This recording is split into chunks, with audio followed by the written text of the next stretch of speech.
नमस्कार मित्रांनो, आम्ही पश्चिम भुदरगडच्या घाटामध्ये कोकणामध्ये खाली उतरत आहोत आणि हे उतरत असताना इथली परिस्थितीला अनुकूल असे म्हणजे तुम्ही जर पाहिलात तर ही खोल दरी आहे आणि दरीमधून इथून वाट काढत आम्हाला जावं लागत आहे। त्यासाठी इथं सगळी कारवी भरलेली आहे आणि पूर्णपणे ही वाट एक 2 ते 3 फुटाचीच वाट आहे, तिथून पुढे सगळी दरी आहे।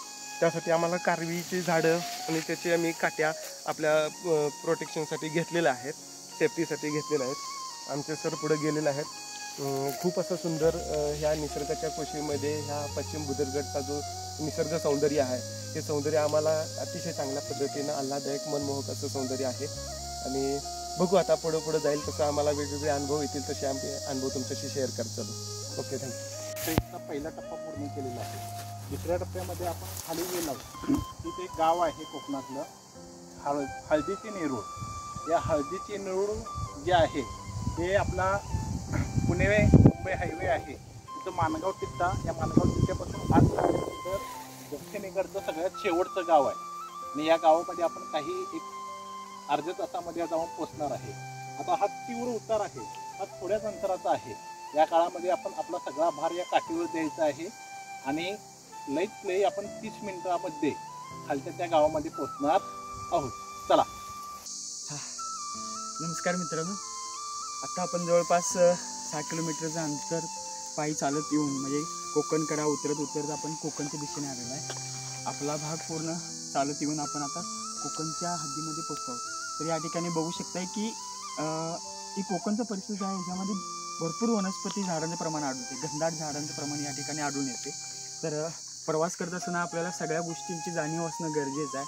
मग त्या ठिकाणी पठाराचा उतार असेल, त्यानंतर घनदाट जंगलामध्ये प्रवास करत असणारा वाटेत भेटणारे पशु पक्षी प्राणी असतील, तर याच्या संदर्भातले आपण दक्ष किती राहायचं आहे याची आपल्याला अभ्यास असणं गरजेचं आहे। तरच आपण बेस्ट असा प्रवास यामध्ये जंगल भ्रमंतीमध्ये आपण करू शकतो। तर आपण पाहूया खाली कोकणामध्ये आपण कोणत्या गावाच्या ठिकाणी उतरतोय, तेथील सुंदर दृश्य तुम्हाला लवकरच आपण तुम्हाला दाखवण्याचा प्रयत्न करतो। धन्यवाद। या झाडाच्या कडेला एका रानडुकरानं ताजी उकरण केलेली आहे, ही पाहायला मिळते बघा। ही शिळाकडे आहे आणि तीच हे बघा, ही कालची किंवा सकाळची ही उकरण आहे। ही जी पानं आहेत ही पानं अजून हिरवीगार आहेत। इथं उकरून दानव किंवा कंदमुळं खाऊन रानडुकर इथून गेलेला आहे, या वाटेने असं पुढे गेलेलं आहे। तर प्रवासाचा हा रस्ता आहे आणि तीव्र उताराचा रस्ता आहे, रिस्की आहे खूप। त्याचं कारण असं की गवत वाढलेलं आहे, गवतातून काही सरपटणारे प्राणीसुद्धा आहेत। एका सापाची कात आता तिथं एका थोड्या वेळापूर्वी आम्हाला बघायला मिळाली, खूप मोठा साप होता। या ठिकाणी रांगण्याचा पश्चिम उतार आपल्याला पाहायला मिळतो। हां, ही रांगण्याच्या खालची बाजू आहे। खरोखर या वाटेवरून खाली उतरत असताना जो काय प्रत्यक्ष येणारा थ्रिल आहे, प्रत्यक्ष येणारा अनुभव आहे, तो जर अनुभवायला मिळाला तर खूपच एक वेगळं फिलिंग येते। त्यासाठी आमच्यासोबत तुम्ही ट्रेकिंग करू शकता। खाली उतरत असताना 2 लाव्या आमच्या पायातून उडून गेलेल्या आहेत आत्ताच। त्याला आपल्या मराठी भाषेमध्ये पश्चिम घाटामध्ये तितर असं म्हणतात। या जंगलामध्ये वेगवेगळे प्राणी असण्याची शक्यता आहे, कारण की त्यांची पायसर, बिबटे, सांबर, अस्वल, गवे, तर काय ह्या भागात खूप मोठ्या प्रमाणात गव्यांचं वास्तव्य आहे। बघू, आपल्याला आमची अपेक्षा आहे की काहीतरी आम्हाला एखादा प्राणी दिसेल, त्या अपेक्षेने आम्ही पुढे चाललेलो आहोत। साधारणपणे आम्ही पायी या घाटामध्ये प्रवास करत असताना जवळपास एक 8 किलोमीटरचा रस्ता आपण पास केलेला आहे। त्यानंतर आपण एक पहिला टप्पा म्हणून क्षणभर विश्रांती इथे घेऊन आम्ही पुढे वाटचाल करतो। मित्रांनो बघा, जंगलातनं कशा पद्धतीनं वाट काढावी लागत आहे। खरोखर मी आज सकाळी वर्कआउट मुद्दाम केलेला नाही आहे, मला माहिती होतं आज एवढं आपल्याला ट्रेकिंग करावं लागणार आहे आणि एवढा आपला व्यायाम होणार आहे। मी आज खरोखर वर्कआउट केलेला नाही, त्यामुळं मला स्ट्रेंथ मेंटेन करण्यामध्ये आता कुठलाही प्रॉब्लेम येत नाही आहे। हे बघा, आमचे एक शिलेदार अजूनसुद्धा वरच्या बाजूला आहेत, हळूहळू येत आहेत खाली। बघू ते आता कधीपर्यंत पोचतात। सुळा दाखवा।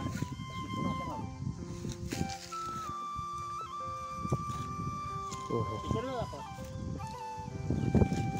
बघा हा आपला हनुमंत घाट, त्याला शिडीची पाच बोलतोय आपण. त्या पाजावरनं आपण खाली उतरलेलो आहोत आणि या ठिकाणी हळदीची नेरूळ या गावामध्ये आपण पोचलेलो आहोत. हा पहिला डाम लाईटचा या ठिकाणी आलेला आहे आणि हे हळदीची नेरूळ गाव या सुंदर गावामध्ये आपण प्रवेश केलेला आहे. सिंधुदुर्ग.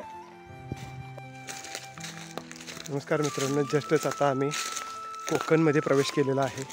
ही माती बघितल्यानंतर तुम्हाला कोकणाच्या उंबरठ्यावरून आत येताना जाणवेल की बाबा कोकणामध्ये आम्ही खरोखर प्रवेश केलेला आहे. अतिशय सुंदर असं वातावरण, दमट वातावरणाचं आता आम्हाला जाणीव व्हायला लागलेली आहे. ह्या जंगलातून फिरत असताना खूप आताच आम्ही पाठीमागं बघितले तर ताजी पायसर असलेले गव्यांचे ठिकाण आम्हाला बघायला मिळाले. त्याच पद्धतीने त्याचबरोबर आधीमध्ये डुकरांनीसुद्धा, रानडुकरांनी कंदमुळं किंवा दानवं खाण्यासाठी उकरलेले ठिकाणं आपल्याला बघायला मिळाले.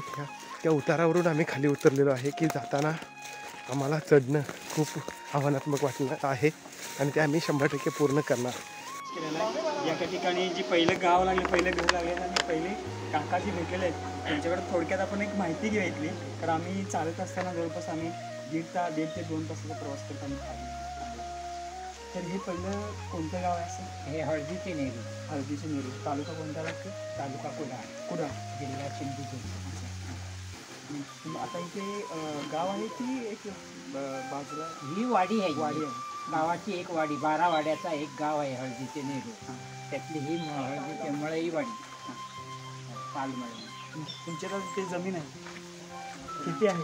शेती आमची आहे. आता ह्याच्यामध्ये आता काय पिकवलेलं आहे? आता इथे तर आम्ही बघतोय की केळी आणि नारळ आणि सुपारीची काही झाडं आपल्याला पाहायला मिळाली. त्या व्यतिरिक्त दुसरा व्यवसाय काय? आपलं भात शेती आमची खाली आहे. हां हां. आता भेटल इथनं घरं लागत गेली काय पूर्ण आमची वाडी गावच आहे, घरच लागत गेली. तर मला सांगा आता, मला वाटलं का क्षणभर खाली पडलेली वस्तू ती फळ दिसलं, मला वाटलं नारळ पडलेला असेल कच्चा. तर सरांनी या फळाचं नाव पण सांगलेलं आणि ते कशा पद्धतीने लागतं आणि ते खोलल्यावर कसं दिसतं जरा मला सांगा सर. त्याचं नाव आहे बंपर. कोकणामध्ये त्याला बंपर असं नावाने ओळखलं जातं. ही एक मोठ्या लिंबूची जात आहे. लिंबू किंवा संत्र्याची जात आहे, पण त्याच्यातला हा मोठा प्रकार आहे. आंबट असते संत्र्यासारखं. त्याच्यामध्ये अशा पद्धतीने संत्र्यासारखं वरती आवरण आहे. ते आवरण काढल्यानंतर आपल्याला संत्र्यासारख्या ठोकी निघतील. आपण आंबट गोड अशा पद्धतीचं पिकल्यानंतर अतिशय सुंदर चवीला असणारा हा पदार्थ आहे. 2 तासानंतर प्रवास करून पहिलं फळ जे मिळालेलं आहे ते म्हणजे बंपर. आणि याच्यातून खरोखर आपल्याला एक एनर्जी मिळणार आहे. एनर्जी ड्रिंक घेण्यापेक्षा हे बंपर खाल्लेलं अतिशय चांगलं. त्याच्यात अशा पद्धतीनं बंपर. सर त्याचा कलर दाखवा. Wow, nice. गोड आंबट संत्र्याच्या आकाराचं. ते तुम्हीच खाणार आहे का इतरांना पण देऊ शकणार आहे? नक्की देणार. आता आपण पश्चिम घाट उतार करून कोकणातल्या पहिल्या गावामध्ये आलेलो आहे आणि त्या गावाचं नाव आहे हळदीचे नेरूळ.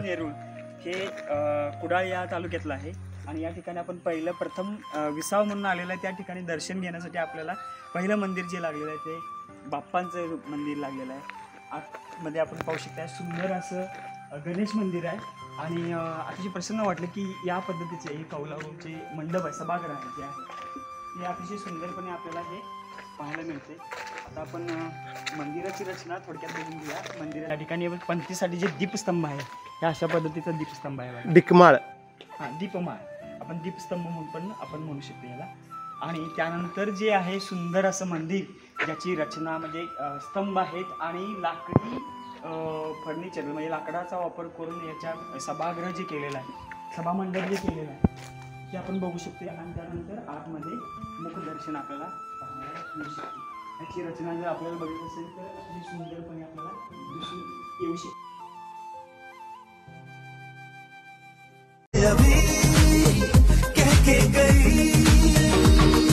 हमारा ये वक्त हमारा जो एक बार गया तो आए ना दोबारा, समझ लो जरा ये हवाओं का इशारा मेरे यारों।